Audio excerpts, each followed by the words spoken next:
Attention, fans of Unfinished Business Television, we're thrilled to announce our proud partnership with Super 7, the ultimate destination for collectors and pop culture enthusiasts alike. Visit super74.com/AJEPYX today. Use promo code AJEPYX, and let's keep the good times rolling here at Unfinished Business Television.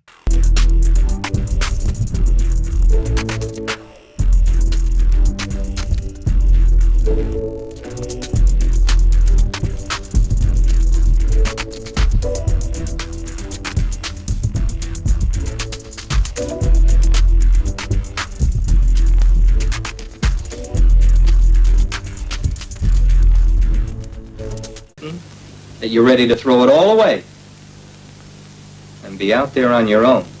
I want to divorce my parents. Mom, Dad. I met Lucy in Harmony, Indiana on January 20th, 1973. I had no idea I'd be married to her 4 days later. What do you do? Who? You. Me? Nothing. I'm just engaged. What do you see in me anyway? I see in you exactly what Jimmy Stewart saw in Jean Arthur. Lucy! Did they end up together? Background action! Smoke! I don't think we've got enough flies. We've already got every fly in the state working. Every interview I do, I tell them, you lay down the script. I did more than lay it down. You couldn't write a word without me. That was your publisher. She wanted you to know your book just reached #1. Hace nada, papacita. Stop it. I want you to speak to us in English, please. We never used to be distant or bicker. I feel like my mother. Hi. I hope I'm not interrupting anything. Mom didn't want to have anything to do with my dad. She said he was a worthless human being who didn't deserve to know us. I wish I never met you. If I should let you drown on that highway, I'd be happy today living in Pittsburgh. Nobody's happy living in Pittsburgh. How are we going to turn into these people? I don't know how it happens. Maybe it's something in the Perrier water. Ryan O'Neal, Shelley Long, and Drew Barrymore. We have irreconcilable differences. Irreconcilable Differences.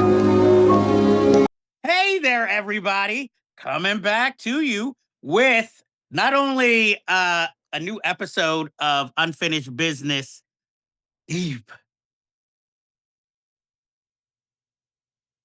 Dive, but also a costume change during the show. And bam! And bam!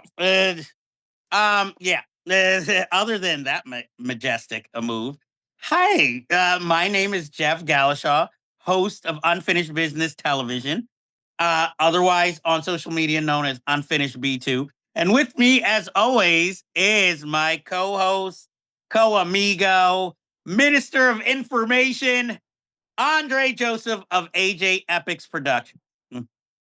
Oh, God. Oh, man. Oh, wait. That's the wrong movie. Yeah, well, same guy, though, same actor. Since most of you are savvy on computers, you probably know what meme he was going for. We're talking about a film that has Ryan O'Neal amongst its cast. And we're talking about a little film that has quite a history by the name of Irreconcilable Differences, starring Ryan O'Neal, Shelley Long, and Drew Barrymore when she was still a kid. This film revolves around a Hollywood couple who divorced bitterly and whose daughter decides that she wants to divorce them and live on her own, preferably with their maid, who actually shows more care about her than her parents do. This film was made or released in 1984. This is one I picked, and there is a whole history for why I picked this film. I am a Drew Barrymore fan and diehard. This used to come on Channel 11 all the time, and I always wanted to watch it, but I never watched it in full. I always watched it in bits and pieces, primarily because most of the movie is with the adults.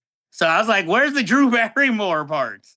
And, then, of course, infamously, she wrote that autobiography, Little Girl Lost, went through rehab. And, she wrote about this film. And also, it seemed like it was copying her life, emancipating herself from her mother. So I realistically only watched this in full for the first time a few years ago.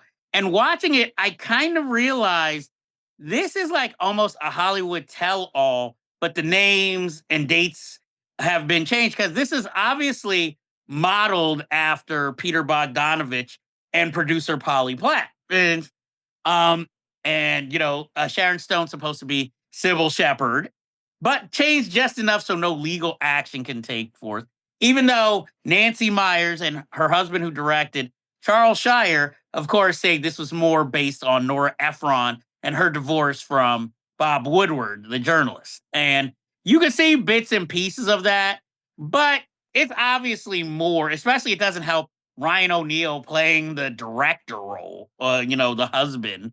And I kind of wonder, was he pissed at Peter? Because, was this like revenge? Because it's obviously based on him. And I feel like it's a certain betrayal. Somebody who knows you best playing a version of you in a movie you're not going to like and be detested by the way you're characterized in it. So, um, but I mean, it's not a hard hitting film. The problem with the film is, even for 1984, I can't take this film seriously.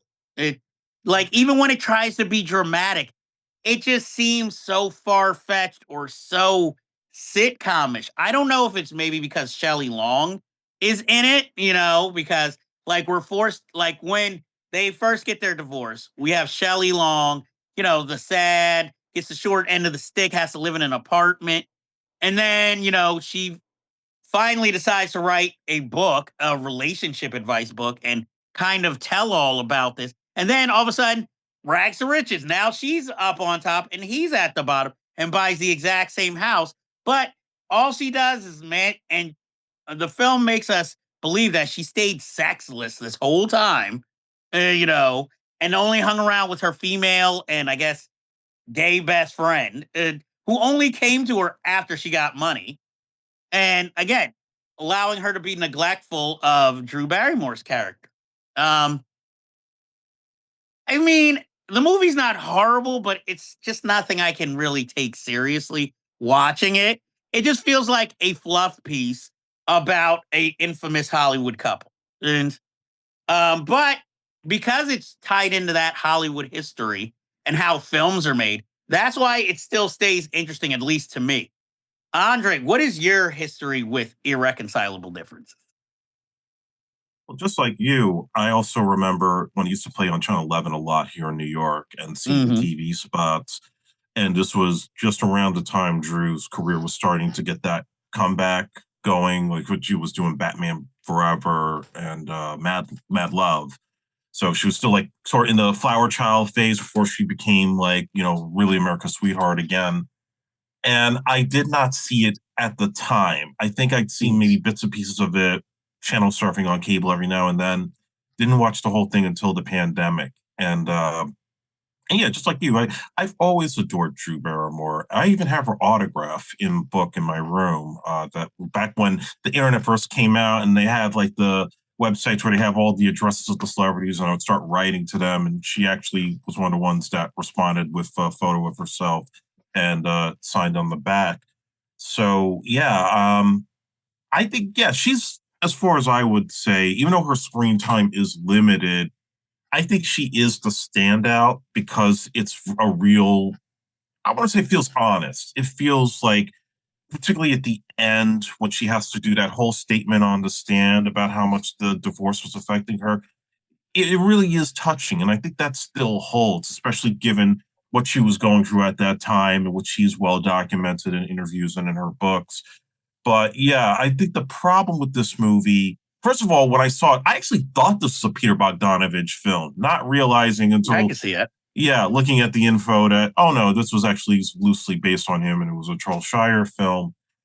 Um, I think Ryan O'Neal is tolerable for what he has to do. He's very neurotic. He's very much always anxious and on edge, and clearly doing what I think a lot of filmmakers probably would feel in those situations when you're relationships are kind of twisty and things are not so perfect.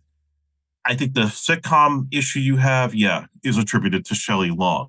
Because you got to remember, she was coming off of doing Night Shift and thinking she was going to be a big movie star. And then Cheers, pretty much, she became a star, but on a smaller scale. And there was sort of that sense of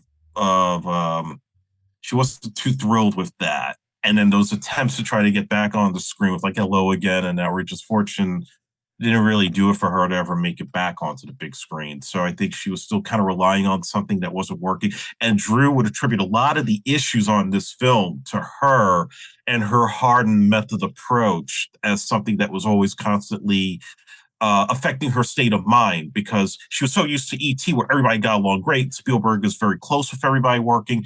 But here, everybody's yelling and screaming, and it's so much attributed to Shelley Long creating drama on that set. So I'm not surprised, especially what you know about Cheers and the behind the scenes on that would be the case.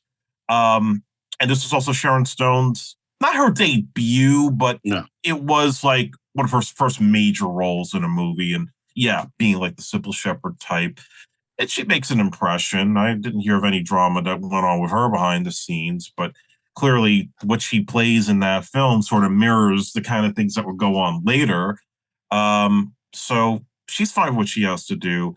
But the movie itself, I think it's a little bit tone deaf at points. It doesn't know if it wants to be a comedy. It doesn't know if it wants to be a romantic drama. And probably in different hands. And no offense to Charles Schreiber, he's fantastic in other things like Baby Boom. But I think in better hands, it probably would have been a little bit more well-defined as a romantic comedy. And then you could have your little dramatic elements here and there. And maybe keep Ryan O'Neal, but maybe a better leading actress to work with. Not Barbara Streisand, though. No, then it would have been more fights. And then she would have been like, I'm taking over the production. And maybe Liza Minnelli, because she was turning down a lot of scripts until Something Good Came Along that she did Arthur too. Yeah, I could see more Liza Minnelli in this role. I mean, I'll admit, like some of the supporting cast, I'm like, freaking Tackleberry from Police Academy and Alan Garfield. Yes, always love to see them.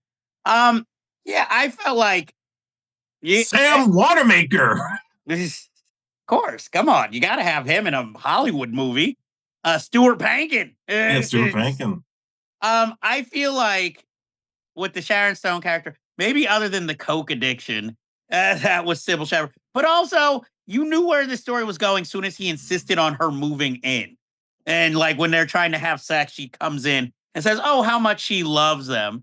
And I just felt like Shelley Long's character would have known better than to go uncredited as like rewriting his scripts. And I feel like even Polly Platt didn't take, she was listed as producer and she might, but at least as a producer, she has her foot in the door. In these films, it was like he'd refer to Shelley Long, but she had no official credit on anything.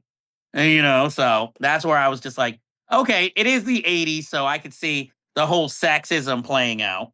But again, like we said, like the Shelley Long section where it just seems like she's addicted to going to parties and shopping was just so like weak, especially after she spent all this time taking care of the daughter when Ryan O'Neal was rich, and that's where her life revolved around. Now, all of a sudden, she's just going to forget the daughter, so that's why I was just like, yeah, this is weird. Because I know that in her biography, Drew Barrymore even considered not acting anymore after this movie because she didn't want to be on sets, this hectic, this angry, this, it wasn't fun anymore. But like you said, I think if James L. Brooks had made this would have been a lot stronger because it seems like Nancy Meyer's script knows where it's going. It just needs the proper direction. And like you said, like, what are we making here? Because it's flirts with many things, but it's not one thing. Because again, since E.T. was the hit, Drew Barrymore is more in all the advertisements, but it's more about Ryan O'Neal and Shelley Long ultimately throughout the film. Which is what the movie should have been. If you have Drew Barrymore in there and the whole point is she's trying to divorce her parents, then you should be focusing on the latter half of the relationship. When she's present, they're fucking with each other. and she should be the one having to feel all the side effects of it.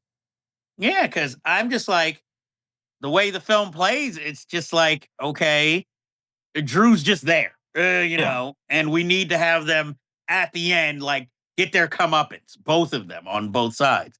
But the reason that's why I was like, that's why it's strange Ryan O'Neal is playing, the Peter Bogdanovich character, because he's playing all the characters that Peter Bogdanovich usually directed him as, the neurotic, the good looking, wearing glasses, writer, wants to be, some kind of artist and, being nabbish, but then being tempted by, wanton women, even though there's the clear love of his life, So, I mean, it works in that. And I mean, maybe if Peter Bogdanovich had directed, it would have been ultimately meta in 1984, like him Oh, kind of yeah. admitting his weaknesses and mistakes.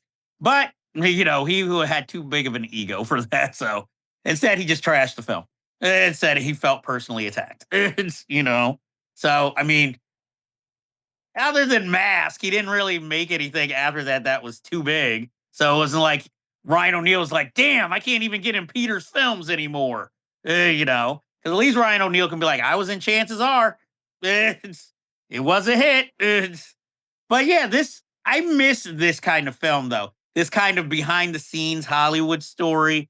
I guess this is sort of like, even when you have shows, that Seth Rogen show that won all the Emmys now, whenever it's like a Hollywood story, it's more of a satire about the industry or the type of people you meet or just trying to get a film made. You never get like the humanistic approach of how just Hollywood can seduce or destroy.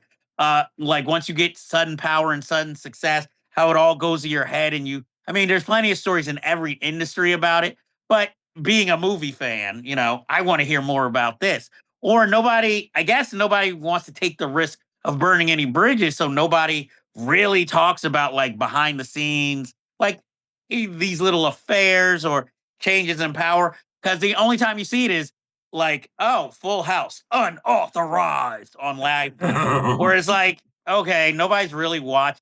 Everybody's watching this because there's going to be a tabloid representation and no depth, no humanistic thing. It's just, hey, we need something that we know everybody will watch. I'm sure, unfortunately, there's going to be Boy Meets World unauthorized eventually. Screech was fucking groupies during the Saved by the Bell tour. I think everybody was. I think Screech was probably the only one who wasn't screwing groupies. I think everybody else was. And then women would be shocked to find Mark Paul Gosselaar's half Asian. And that Mario Lopez wasn't 30 in real life, even as a teenager, because he always looked like he was 30 and had 5 kids. And how come he did not?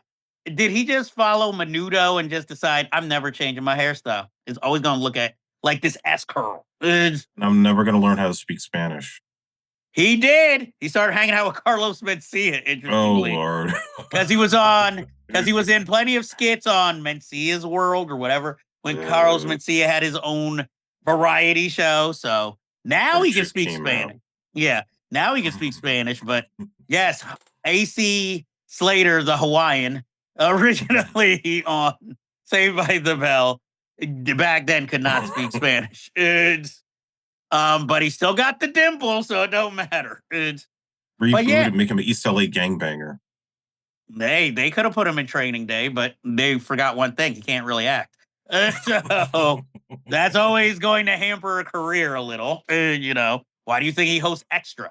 But no, I don't want to put it on her shoulders because she isn't a bad actress, but Shelley Long was not right for the role.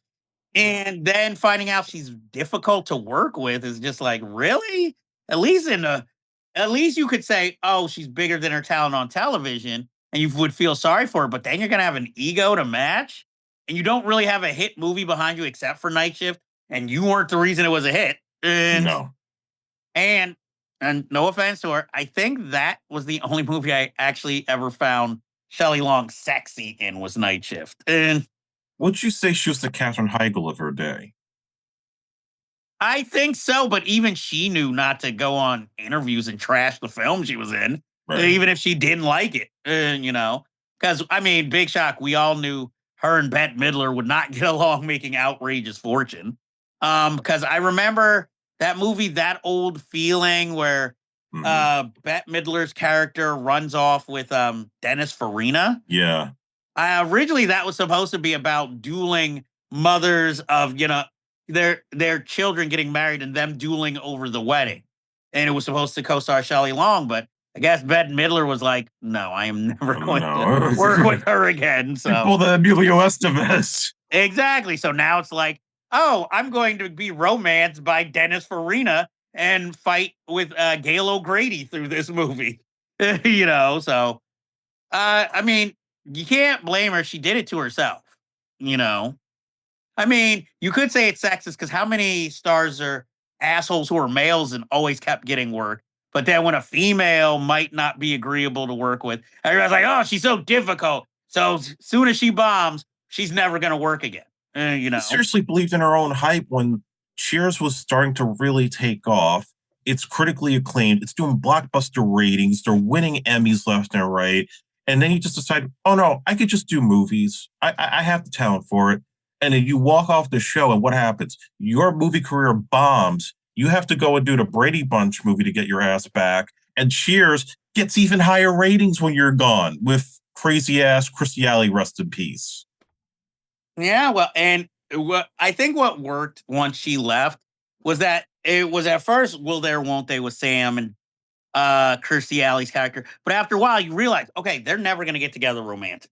So she's just more like another just patron of the bar, and anything can happen. So Sam wasn't tied to like, oh, I've got to romance the female lead of the show. So it kind of moved into more of an ensemble than, oh, we're the main focus is always going to be on Diane and Sam. So And that worked better once it became about Cliff, Norm, and the rest of the gang. exactly. And viewers saw it that way too. That's why all these sitcoms that are about couples, they're cute and nice, but they're always better when it's that there isn't necessarily that heavy will they or won't they, because again, like you just said, it allows you to focus on the other characters and anything can happen. And because I mean, look at Frasier. There was never any definitive woman for him to fall in love with or marry. They say that more for Niles and Daphne, but still, it was allowed to be more of a ensemble. So, but now my question for you, considering it's 1984, if not Shelley Long, can you think of any actress who had box office pull who they could have cast instead, or just recognizable enough for them to put in that type of role? Not Deborah Winger. I think she would have still had problems on that set. If you want somebody to meet in the middle, maybe Mary Lou Henner. Yeah, because I always thought Mary Lou Henner always had that sexiness to her, Yeah. but never got any like really good roles. Doesn't age a day either. She's still gorgeous. Exactly. And she could have played it, though. I mean, no offense to her. As a writer, I'd be like, like she's too, and I wouldn't have believed her character being a virgin. It's And I like, wouldn't say Goldie Hawn because she already did that in Best Friends with Burt Reynolds. yeah. So that's why I'm like, or would you have had to pick at the time somebody who was a little more unknown or had only done a few jobs? And Yeah, I mean, if you got Drew to bring in a particular audience and you have Ryan O'Neal who's still, he wasn't a star as he was in the 70s, but he still had a little bit of pull. You know what? Maybe Farrah Fawcett. Maybe. that would have been an interesting choice. But my question, Because she was trying to break away from playing those sexy parts. Now she was playing more like domestic abuse victims. But she probably could have also played somebody that was in this torrid relationship and, going on the downside of things when it separates. She probably could have added some flavor to that. what about Leslie Ann Warren? And She would be, maybe. But I feel like she was kind of past her prime to do that. I mean, okay, what about Madeline Kahn, or would she be considered too old? I was thinking about Mel Khan. She'd be too old. That would have been interesting with Madeline Kahn. I mean, they're not going to cast who I always want to cast, Bernadette Peters. And She would have been good. Maybe Colleen Camp. True. I mean, if one I would have suggested, but she wasn't really big at the time. Holly Hunter would have been good. And Yeah, but if they had waited years later to do this, I think then she would have been too young for it, but she would have been perfect. yeah, like around broadcast news time, she would have been. Yeah. Yeah, she would have been perfectly cast. Do you have any trivia or anything you want to say about Irreconcilable Differences? Well, they said that the financing was difficult to raise, and the two producers, they had the 9 months to raise the $6 million budget. And Ryan O'Neal took a pay cut because he loved the script so much. He's like, just give me points. I don't need the salary. And he's like, yeah, it's some of my best work. I should do more work like this often. But then he did Tough Guys Don't Dance. Oh, yes. He followed the advice. Maybe he needed, well, I guess at the time, Norman Mailer directing a movie, asking you to be in it. You got all these classic set of actors set in it. I could see how that could have looked like a good idea at the time. What was the other movie? Partners, with the gay partner. Yeah, but that was like early 80s. This was way before this. Or when he went into sitcoms, they did the show Good Sports. Oh, well, it was with Farrah Fawcett, his and a young Paul Feig. Oh, jeez. He also did Chances Are, and with Sybil that Shepherd. was a winner, but it didn't save his career. I know, but I'm like, did Sybil Shepherd ever watch Irreconcilable Differences and be like, yeah, I don't mind working with you, dick? You know, it's like, oh, thanks for shitting on me and Peter. Let's go play Long Lost Loves and Chances Are. Maybe she was locked in a contract. She probably thought it was going to be Jeff Bridges, and they're like, Ryan O'Neal, you can't leave your contract, girl. You have to read between Moonlighting's over. Just like, it's still better than Bruce Willis at the time. So, yeah, because I think she did that right after leaving Moonlighting, Chances Are. Yeah, it was like towards the end. So, yeah. So that ends our talk on Irreconcilable. Would you recommend the film? Mild recommendation. I don't think it's flat out bad, but I'm not going to say it's a masterpiece. I think, honestly, Drew Barrymore's the only one that really makes it worth watching, even though she's barely in it. Yeah, it's a lightweight movie that I would only suggest if you like Hollywood lore and want to see kind of a big screen adaptation of it or satire of it. And if for some of you, if you just want to see Sharon Stone naked again, watch this film. But that ends this episode of The Deep Dive, and we will see you next time.